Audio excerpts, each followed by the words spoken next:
Hello, everyone. Welcome back to the Serial Optimist podcast. I'm your host, Stephanie. I have been on a little bit of a hiatus with having a baby, and I'm back with our first guest in a few months, Miss Amber Hopfer.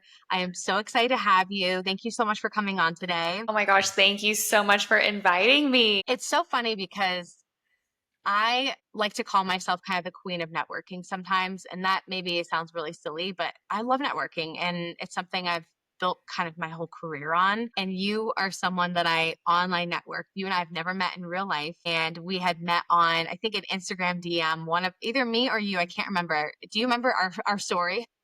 Oh my gosh, correct me if I'm wrong, but I think that we were both in like a Facebook group and like you posted something or I posted something and then we just started kind of messaging each other. And yeah, and I think that's how we met. So funny. It was like And so so random. So for anyone who doesn't know Amber is like the queen, I will say, of copywriting. You are the copywriting expert for clients of all different types. I'd love for you just to kind of tell the audience what you do, who your audience and clients are, just so we have a better landscape. Yeah, no, definitely. Well, that is such a beautiful intro, by the way. Thank you. Yes, I'm a copywriter and brand messaging strategist for those really like free flowing creative entrepreneurs and female founders in like the service providing spaces. So I support a lot of like coaches and like a lot of people in the online spaces. And it is just so amazing seeing what happens whenever people take their incredible brand personality that they don't always realize that they have, and then I turn it into words that work for them, and they get so much more from the message that they're putting out into the world. And copywriting has just been such an amazing thing that I have loved getting to learn more about as my business has grown, and it is just so much fun seeing people have success with copywriting. Well, I think what you do that is really important is you help people tell their authentic story. Because I think in the world of online, people get nervous of how do I craft this? How do I say this correctly without coming across a certain way? Or they really struggle with how to have an identity online that feels most them. So I'm assuming that's really a big part of your job is taking who they are and then crafting it as best as possible. Oh, yes, definitely. Because a lot of times people don't even realize like all of the magic that they have. And I'm listening to them, I'm like, that right there, that's it. And they're like, really? It just seems like so insignificant. I'm like, that's the thing is like we are our own worst enemies, we're our own worst critics. When we're listening to ourselves, we're like, oh, that's ridiculous, that's not that great. And then you have somebody else come in, they're like, no, literally, that is the thing that is magic, that makes your business so approachable and trustworthy to the people that are looking for you. I love that. I think as another female entrepreneur as you, it's so cool to meet people who do such different things because I'm in the marketing space, social media. You are as well technically, but we do very different things. And that was really what I think you and I connected on when we first started talking. This was maybe 2 or 3 years ago. It was really just our journeys of like, okay, we're just trying to figure it out and trying to make it work. And it's really cool to see how much we've grown, that we're still in the space because I don't know if you've experienced this, but a lot of people that I networked in the beginning who are in our space are not necessarily there anymore, or they've made a pivot or they've made a change because it is hard. It's really hard creating a business. I also think there's a lot of beauty in accepting that maybe this isn't right for me and I need to go into a different direction. There's a lot that people have to figure out. And in my own career, I did that for so long. I did that for a decade. And I don't know if you know my career as well as others might, but I was in the corporate side for a decade. I did a lot of the staffing, recruiting, sales piece, and then I kind of merged into marketing. And I always felt like in the sales and recruiting, I was really good at it, but I just felt like something was missing. And I always had these side hustles and I did personal training. I did all these different like passions of mine of like fitness and health. And then, I started sharing that journey on social media. I'm like, oh, this is kind of fun. I'm like pretty good at this. I actually really enjoy this. And then all of a sudden, click, I got into a marketing role and it was like this is where I'm supposed to be. I just don't know how it's going to look and how it's going to change. And then I went through a massive layoff in 2022 and all hell broke loose. I'm like, what am I going to do? And then Happy Brands was born and here we are almost 3 years later. And it was the best decision I ever made. So I think it's just cool to have that type of my journey. And I'm still in marketing, but it's evolved in different ways. But I knew like this is where I wanted to be. I think it would be fun for the audience to hear like, what is your story? Where did you come from? Your background? I'm also super curious because I think we talked about it years ago, but I have like postpartum brain, so I forgot everything. So go ahead and tell us. Oh my gosh, girl, like no worries. I feel like I forget things all the time. And I'm like, I joke around like my notes app has all of my deepest secrets because I'm like, oh, I need to remember this. So I just go and like jot it down in my notes app. But no, it's definitely kind of a similar thing where like I always loved writing. Like growing up, I filled up so many journals. Like English was always my favorite grade or my favorite class in school. And I really thought I was going to go to school for like journalism or English lit or something. But I had an AP English teacher in high school for a couple years, and he had like credentials and accolades, and he told me for 2 straight years how awful of a writer I was. Like this dude literally gave me 30% on all of my papers. Like there's one time I got a 40 and I was like, wow, a 40 out of 100, by the way. And yeah, I was a good student. And so I was like, you know what? I'm going to go to school for business management instead. Like clearly writing isn't what I need to be doing. So I'm so terrible at it. And so I go to school, and I went to more of like a liberal arts school. And so there was a lot of like writing and presentations and stuff. And I kept having teachers telling me how great I was at writing, like to the point that I literally had a teacher call me out in class. And he was like, people will pay you to write for them, Amber. And it was like so embarrassing. I was like looking around. I was like, oh my God, please stop talking. Because I was like, did not like being the center of attention.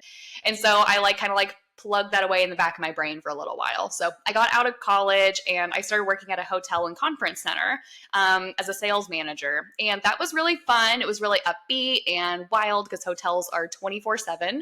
And that went really well until March 2020 hit, and everybody stopped traveling and everybody stopped going to events. And my job was like really up in the air, and I hadn't been graduated for super long. And I was like, okay, clearly I need to make a change. And so during this time period, I was kind of looking up like, what are other things I can do? Because what I had been taught was that, you know, you go to school, you get a job, and everything's going to be okay. But all of a sudden, I'm in a landscape where that is not the truth anymore. And so I made a switch over to insurance, which was like, oh my God, so boring, by the way. Like insurance is like, I don't want to talk about anybody's deductibles. I could never. I've only heard that like you either are just in it because it's a consistent, like reliable job that you'll have forever, or you'll like die of boredom. I've only heard those two things.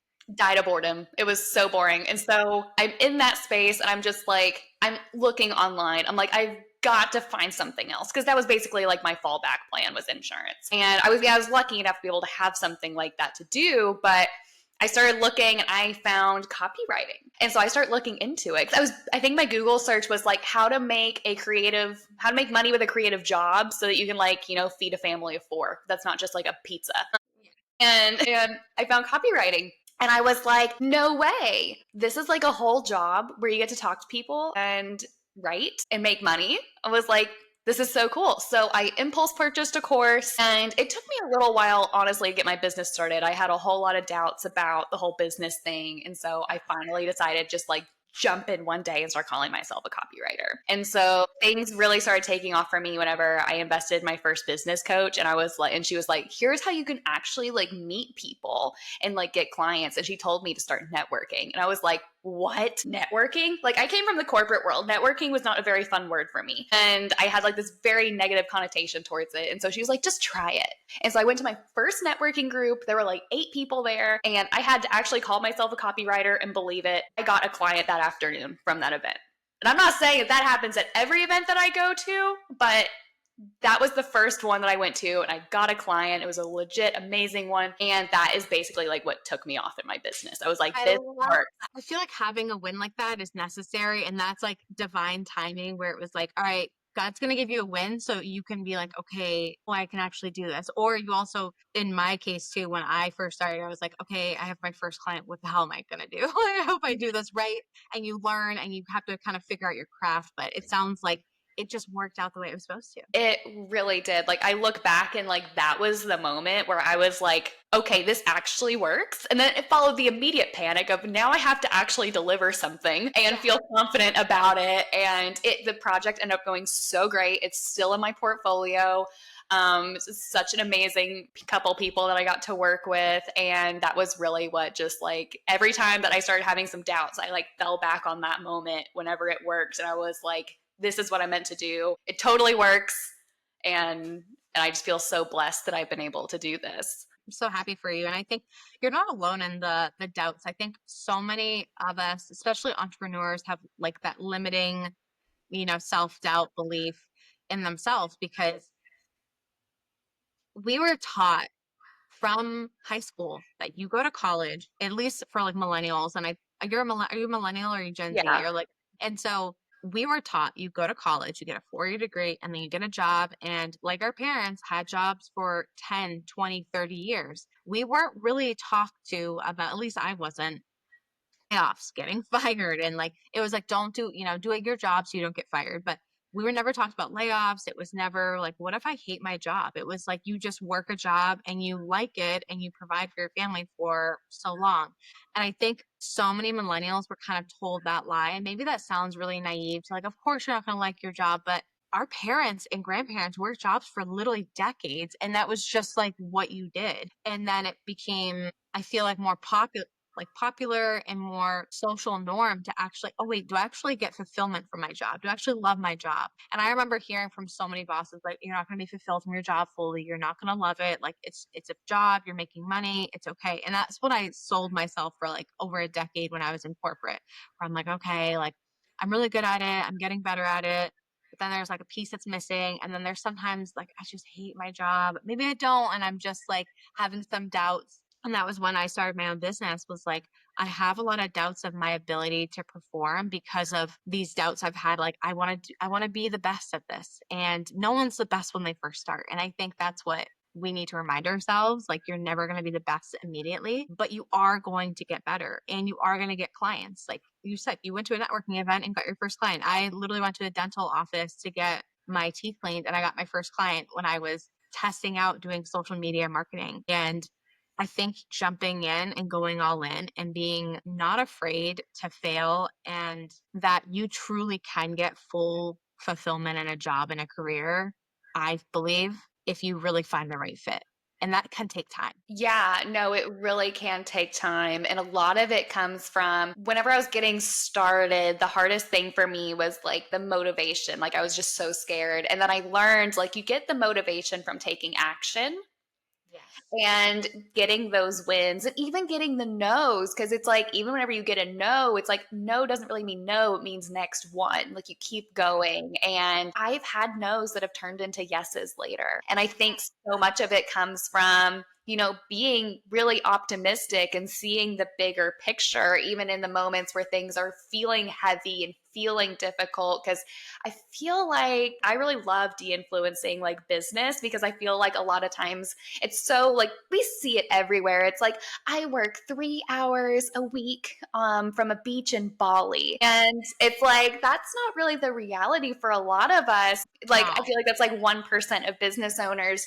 And it is just so fulfilling seeing like the work that you put into something like come into fruition as time goes on. Yes. And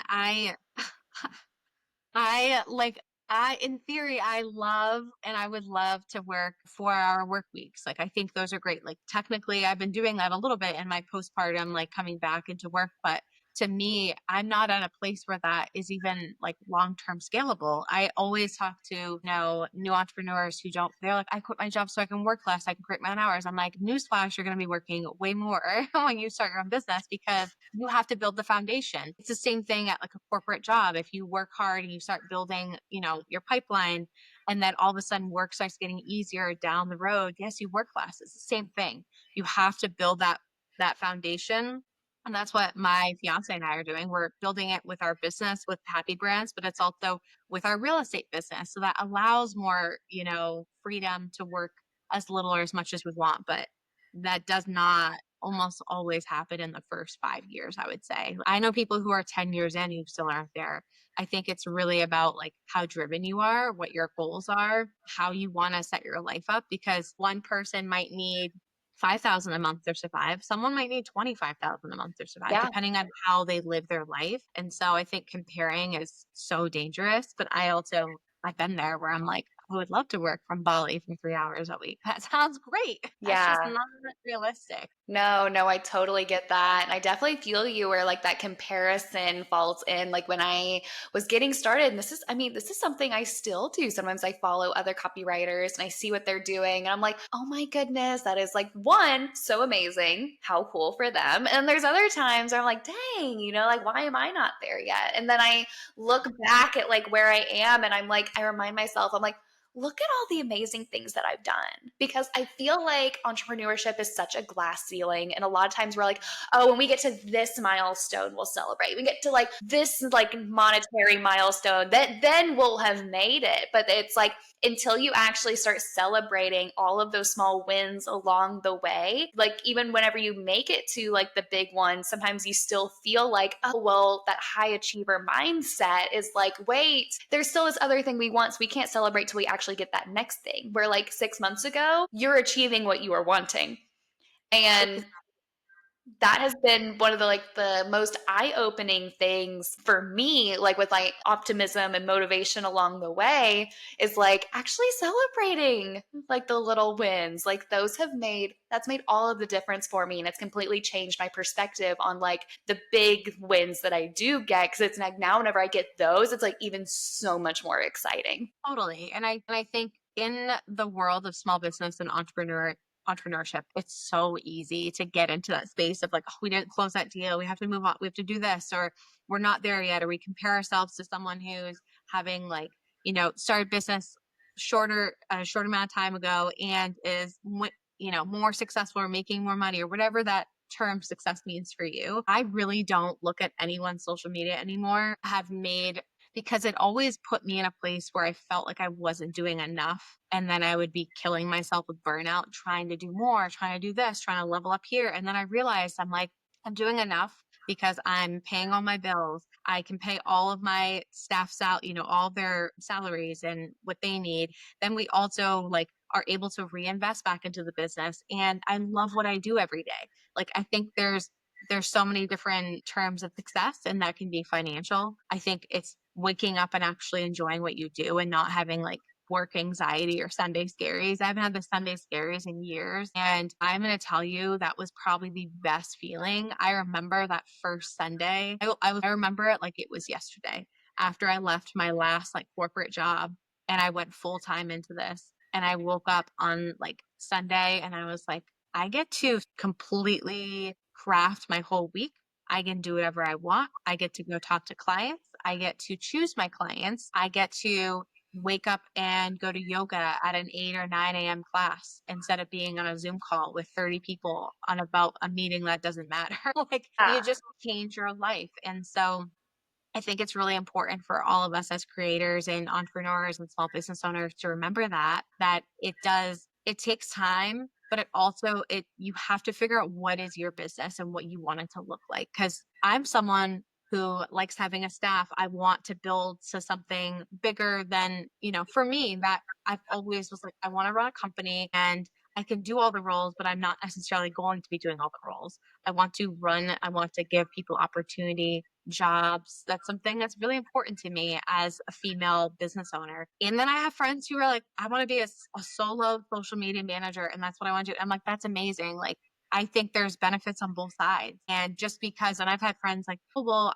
what are you doing? I guess I should. And I'm like, no, no, no, no, don't follow my blueprint. This is my blueprint of what I've been wanting to accomplish since I was a teenager and since I was a young girl. When I did my first beauty pageant and I asked, what do you want to be when you grow up? And I said, I want to be CEO of my own business. That was what I wrote on my thing. And I said, one day I will be a business owner. I think you just have to follow what's right for you because I tell people, I'm like, running an agency is great. It's also extremely hard. There's a lot of administrative stuff you have to do. So if you don't like doing any of that, finances, the P&L, dealing with the tax stuff, our accountant, going through like all of the different certifications that we have to have, all of that. Like it's not like that takes up the majority of my time. And then the girls on my team are like the incredible creators that I get to kind of work with, inspire, and have our clients be super happy with. I don't know. And it was like a long-winded way of saying, like, I think it just depends on where you are in your journey and what you want, but it doesn't have to be the same as someone else. Yes, definitely. And I feel like that with entrepreneurship, there's so much room for opportunity. And our ever optimizing, high achieving minds are like, oh, well, we could do this over here, that over there. And I think one of the most exciting moments for me was when, because there was a moment where like I wanted to build an agency and I wanted to get copywriters underneath me. And not saying that I won't do that in the future, because I could definitely see a really exciting path towards that direction. But there was a moment where I sat there and I was like, I just like really love working with clients and I really love copywriting. And I was like, do I really want to outsource the things that I love? Right. Exactly. That's exactly what I always tell people. I'm like, whatever you love, continue doing in your business. What you don't love, don't do. And it was, I think, Gary Vaynerchuk. There was a podcast episode or like a snippet I saw one time of him. And he was like, focus on what you're really good at, what you enjoy doing, and outsource the rest. He's like, you do not need to be a master in every single piece of your business because it will drive you crazy. And a lot of people waste time trying to do something that they're just inherently not good at. And they never will be because it's just not their skill set. For me, I am someone who is, I would say, pretty detail oriented, but some stuff I'm not. And I know, like, for like finances side, I was like, I need to have someone who is 100% meticulous with that. So I hired my first CFO and she runs all of our finances, all of our invoicing, reporting, etc. That was something like I don't have to do anymore because I'm going through timesheets, adding everything up and like, am I missing something? It was like the first thing I'm like, I need to make sure that's out. But I think you have to figure out what you love in your business regardless. Do you think that a lot of creators and entrepreneurs don't do that enough? Like they just feel like they have to do it all, or they're doing stuff that they don't love just for maybe clout, or they're trying to build it to something bigger. Like, what do you think? What do you think in like your network that you're seeing? So I see a lot of people where they're kind of in this like in between spot where there is an opportunity for them to be outsourcing things and they just sit there and they're like, no, I don't want to because I don't want to pay for it. And like Yeah, that's what I hear from a lot of people. yeah. They don't And want to pay. and that's where my response is like, well, what would you be getting besides just like let's say it's like website design, because anybody can figure out how to design a website, quote unquote. Like Squarespace has templates, but Right. a lot of times there is so much more that goes into that. And so I'm like, what would you actually be getting from that? And they're like, well, the first thing is time. Like they wouldn't be having to spend a lot of time. Two, they'd know it actually be done right. Three, it'd be done so much better and it would just work for them. And then they would get so much joy and satisfaction from having something that actually like represents their business well. And so that's where like I kind of challenge people whenever they know, and I'm guilty of this too. Like I'm not saying that I'm perfect in this. There's definitely some things that I am excited to outsource as the year goes on that I hadn't previously. And I think it's like really fun kind of like challenging ourselves like, okay, if we do this thing, like what should we actually get from it? And if that lights you up and makes you excited, that is your answer.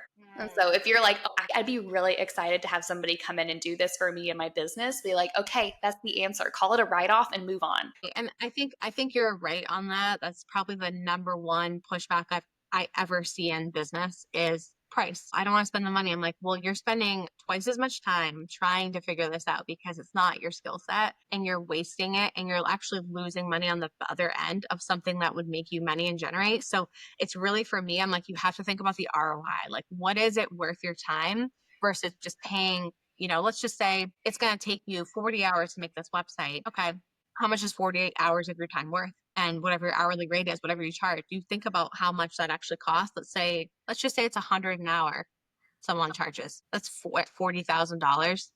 Did I do that math right? Yes. That's I'm not a math girly. I'm a writer, but it's okay. a big number. And that's where I tell people, I'm like, during that time period, would you be able to go and like go to a networking Yep. event or promote your business in a way that would be able to make you back the money that you'd be spending on that? That's why I outsource my finances because clearly I can't do math, but it's $4,000. And so I think about it. I'm like, okay, let's just say you can get a website done for 2 or 3 grand. Now you have an extra $1,000 that you just gained back that now you can make elsewhere. Or I always tell people, like, if it's not worth your time, don't do it. Hire someone to do it and make your money elsewhere where Like for me, some tasks, I'm like, I'd rather pay someone to do it because I know I can triple X this by going to 2 other client meetings and closing more deals. And like, that's better use of my time and the company's time. Cause that's really what I Mhm. focus on is sales piece and the operational piece. And my girls are just so much more efficient and they're young and they're on TikTok and they're looking at all these trends. And I feel like I'm becoming like an older millennial now where I'm like, I still like that stuff. Obviously, I look at it and I'm on it pretty frequent. But I think there are certain generations that are just naturally like, they just get it and they're looking at it so much more than I am. And it's in their everyday life of communication. And I'm like, why wouldn't I pay them to do it? They can do it twice as fast, twice as better, and then XYZ. And then maybe I'm the one that brings in the strategy and wraps it all up in a nice bow. Like that's where we can really work well together. But I think more and more business owners and entrepreneurs just need to own that. Like, you're not going to be good at everything and you really shouldn't be if you really want to optimize your business. So figure out the stuff you're not good at or you don't want to spend time doing and outsource that first thing. And then figure out if you can financially do it because sometimes it does take time before you can spend the money. Yeah, no, it really does. And something that a mentor told me early on in my business was she was like, set up your business bank account so that you have like a profit section. So it's like 5 or 10% of whatever comes in automatically goes into that account. She's like, and then you use that for outsourcing. You pick like a couple things that you want done that year and you use that money from there. So then it's already like not really coming out of your quote unquote paycheck. And so, because you're not really like seeing it in the owner compensation side, it's already in the profit side. And so that was a really fun way to strategize for myself. So that's how I was able to pay for a lot of like my business coaching and mentorship that's been able to help me get to this point. No, I think you're speaking also to something that I think more and more people should do. It's not necessarily you need to outsource someone to like do the work for you or even finances or something else. Sometimes it is coaching and it is mentorship. And I think having a coach and a mentor is everything. I've used mentors my entire career, literally from when I was in corporate, I had mentors all the way to now. And so I think having business mentors is like flat out probably the number one thing everyone should do because we all have weaknesses. We all have areas where maybe we're not seeing it from a perspective that would help us level up to that next level. And whatever that looks like, whether that means having more time back, whether that means getting that dream client of yours that you've always wanted to get, but you just feel like there's something blocking you or there's something you're not doing or just you're not figuring out like how to get past your out of your own way. I think self-sabotaging is like the number one thing that business owners do. And we all do it because we're human, but having a mentor to help you work through those things, I think really is the most beneficial thing you can do as a business owner. Yes, it has been absolutely everything for me having somebody else to like take all of my ideas and take everything that I'm saying and actually like knowing where I'm wanting to go. Because I've had times where my current business coach, she has really challenged me and she's like, I feel like, so I'll talk about, I want to do this thing. And she's like, I understand why you're wanting to do that. But if we do these other things first and do that later, then you will have a lot more like one excitement and capacity and you'll have so much more setups. Whenever you want to do that thing, it will be so much more successful from the get-go. And it has been so fun having somebody just like come and challenge my ideas and help me really see like where am I right now, where am I wanting to go, and also helping through all like the business mindset stuff. Because when I started my business, I heard all this stuff about mindset and I was like, I don't need that. I'm fine. And then, like here I am and I'm like literally like sending voice memos to my business coach every single day, like pouring my heart out to her. And it is so fun seeing the progression in myself as I've had a business. Cause I feel like if I had not have had my business, there's a lot of like personal growth that I don't think I would have right now. I used to always say, like, I love my comfort zone and I like to stay in my box. That was literally something I used to say. And now I don't even know where my comfort zone is. Like, she left the chat years ago. And I have been so happy being uncomfortable. And I never thought that I would be able to say that. But without my business, I genuinely wouldn't feel that way. Well, with any business owner, like you naturally immediately get thrown into the deep end and you become uncomfortable all the time. So Yeah. you end up getting out of that. But I think you spoke to something really important when it comes to mentors and like business coaches. And I say this as like a warning to any business owners. If you have a coach that you're working with and all they do is gas you up and they do not pick apart any of the stuff you're doing, that you're not getting what you need, because it's nice to be obviously affirmed on what you're doing. That is a piece of it, but you should be having someone who challenges you and pushes back on you, which means calling you out when you're not doing something that you should be doing, or saying, hey, I really think you're leaving this on the table. Like for me, my biggest challenge day to day is like management of people, because that's what I do in a company. I'm managing people and managing the process, our internal process. And I haven't always been great at it. I'm someone who loves being the inspirer, inspires them to like create and being really positive. And sometimes you have to have really difficult conversations, which I struggle at. And I remember my mentor being like, you suck at this and you need to go through this training with me, read this through, and then you need to actually practice what I'm teaching you. And I remember being so scared. And then I had my first like really big issue that I had to deal with. And I'm like, oh, and I went through the whole process as he had told me, and it went so much better than I thought. I learned so much and I expanded myself like in my own personal growth and just being able to have difficult conversations, because that is something that will never go away when you have with family or friends or life, business. And so I always try to look at anything my mentor teaches me, how can I apply it in every aspect of my life? Because I know if it's good, it's going to work everywhere. But I think that's like my biggest advice for anyone. Like, do not just work with someone who's just going to say, you're doing great, you're doing this is amazing. Like, you shouldn't be paying for that person because like your friends and family tell you that. That's great. But you need someone to give you like the hard truth and the stuff that actually helps you expand and become a better business owner and a better person.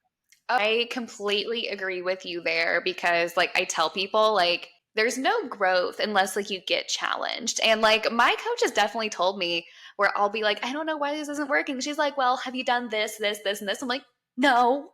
And she's like, well, Amber, hello. And I'm like, okay, fine, I got it. And I tell people, I'm like, if you want someone to just like agree with you all the time, like use Chat GPT as your business coach. It's just gonna say every single thing you do is a great idea. It's gonna be like, oh, this is wonderful. And I'm like, that doesn't actually like create the needle moving growth that you're needing to be able to get you to where you want it. 100%.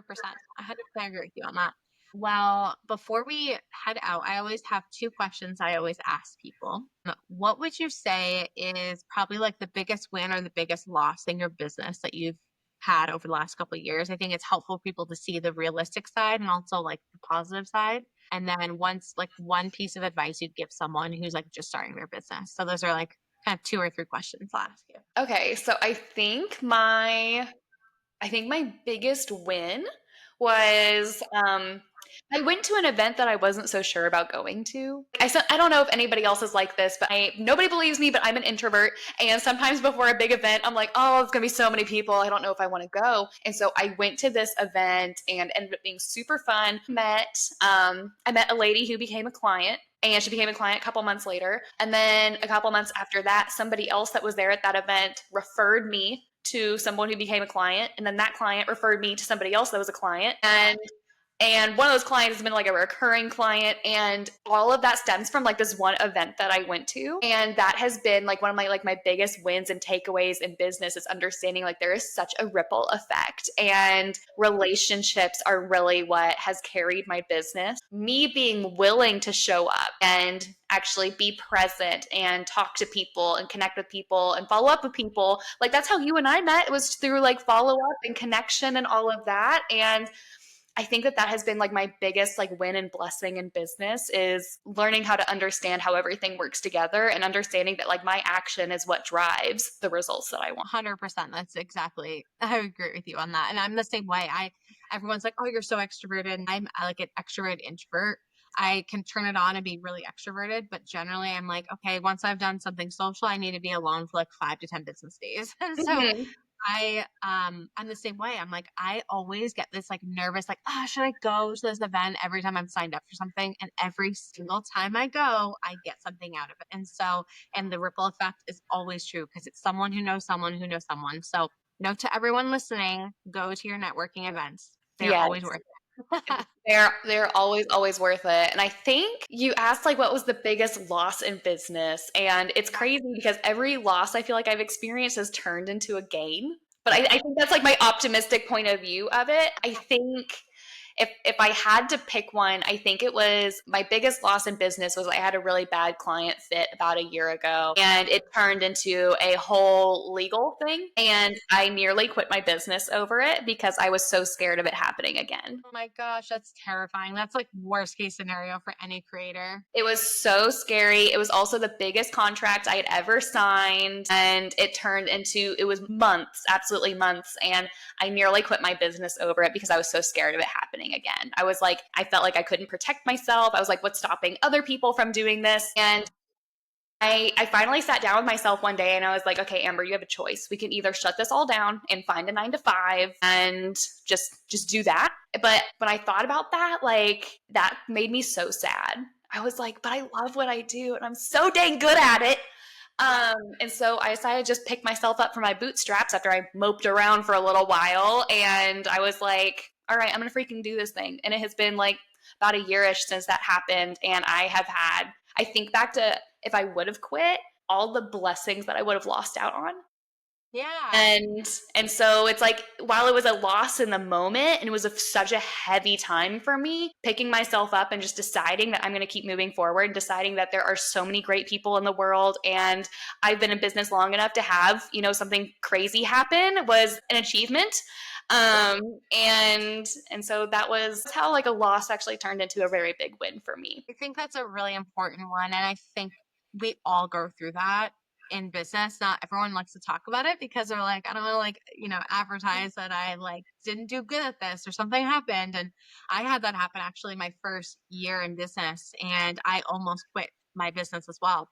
And it was a very similar, not legal thing, but it ended up going into a very, really bad direction that I wanted to go. And I was questioning everything. I'm like, oh my gosh, I suck. Why is this client doing this? And I end up having like 2 clients at the same time with an issue. And I'm like, oh my gosh, like, is it me? What's wrong with me? And I'm like, no, but I'm really good at, you go back and forth, back and forth. Like, oh, I suck. No, I'm good. I suck. And you're just trying to figure out like how to get yourself out of the weeds. And that was when I really looked at it and I'm like, okay, this broke down because a lack of me being explicitly clear of expectations of what we provide clients and what we can and can't do. Because every client, of course, wants the sun, the moon, the stars when they sign a contract with you. They think you can do it all and everything. But what you have to do is really say, this is what we do, this is what we don't do. And I always was like, I don't want to tell them this is what we don't do because I don't want to lose a contract. It was similar to you. It was the worst situation that ended up turning into the best situation for my business because I ended up rewriting our contracts that were just so much more transparent. And Mhm. also it was like, this is what it is, take it or leave it. And that way I know every client that signs on with us knows exactly what they're getting. There's no gray area. It's black and white. It's in and out. And Yeah. that gave me so much more peace in my business because the first year I was like, it's like stress, high strung. I'm like, why is this so stressful? And then I just changed that one thing from that horrible, like fail, loss of an experience into the biggest one. So I think for you, it's the same thing. Like, and anyone listening right now, like turn your loss into a win, figure out what you can learn from it and, pull yourself up from your bootstraps, like Amber said, and dust yourself off and just keep moving forward because what are you gonna do? Give up and like what are you gonna do? I just always say it to myself. I'm like, I'm 33 years old. I'm just gonna quit and do like what am I gonna do? I'm gonna go back to corporate? Absolutely not. I'd rather not do that. I think That's I'd like rather die under a bridge with leprosy. Like, I'd rather die than do that. So I'm like, okay, so we're not doing it. So I have to make this work. So we're just gonna figure it out. yes, no, definitely. No, I hear you there. Like turning those losses into a win. And until you've like actually experienced that, like you can hear that all day long. So if there's anybody that's listening to this and they're like kind of going through something that's really hard, like understand when you're on the other side of it, you're going to look back and understand like, okay, this happened for a reason. And now I'm able to do all of these other things because this happened. And so I think the last thing that you asked me was my biggest like advice or something that I would give to like new entrepreneurs. Is that right? Yes, exactly. Okay. My biggest advice is this might be kind of long. Understand that nobody has it all figured out. We might appear like we do, but I promise you, there are always things that we are looking to optimize and figure out and make more efficient. Like, there's so many things in business, and that's the fun part. Like, this is the fun part, is learning how everything goes and understanding it better and figuring out how you can make things even more incredible than they are right now, and taking your experiences and changing things. Like, this is the fun part. This is where you get to play around. There are no rules. We have free will. We are able to do all the things we want to do, and nobody is over here telling us like that we can or can't, because we are our own bosses, dang it. And so I think that once we let go of this like corporate conditioning that we've had our entire lives, like we can actually go and create the life that we want, because there's nobody telling us that we can't. And so if you're a new entrepreneur, understanding that like there are no rules and you can actually do whatever you want, I think is so huge. And then understanding like relationships are everything. And so if you are a new entrepreneur and you are trying to figure out how to build a business, I promise you can hop into pretty much any like quote unquote successful entrepreneurs DMs and be like, I am new. How did you do this? And they will pick up the phone, and I can't tell you how many like copywriters I have sent like 10-minute voice memos to. Like, this is how I did it, and these were the struggles I had. Do you have any more questions? Let's hop on a Zoom call. Like, they will tell you what they did, and they will pour love into you. You just have to be willing to ask and receive it. I love that. That's so empowering and inspirational. And I think you are spot on about just it's okay to be messy. I think it's okay to like try something and not be good at it. And I think so many people are afraid to try and suck. And you look at the most famous people in the world who are extremely successful, like in sports. I always look at sports analogies, like Michael Jordan. Like, I think he said he missed like, just as many baskets as he got. And so I think it's looking at, the full picture, that it's okay to suck and get better. And each time you learn something, you get better. Like every month we're learning something new or like getting better at it. So that is probably the best advice that you can ever give someone. And then also, like you said, go into people's DMs, reach out to them like, hey, how did you do this? I would love to learn more. I'm a new entrepreneur. I'm the same way. Anyone that asked me any help at all, because I do the same thing. I reach out to people like, how do you do this? Like, I reached out to a very successful marketing agency out of the UK, and I ended up doing a one-on-one with the CEO of the company. And I was shocked about what she told me, because I thought she had all put together. She was perfect. Their business looked perfect. And she's like, no, our business literally went under first year in, and we had to literally get rid of every client, every employee, and we had to build from the ground up again. And it was detrimental, but it also was the catalyst to building us to where we are now. See, And I'm like, win through the losses. I was Exhibit like, A.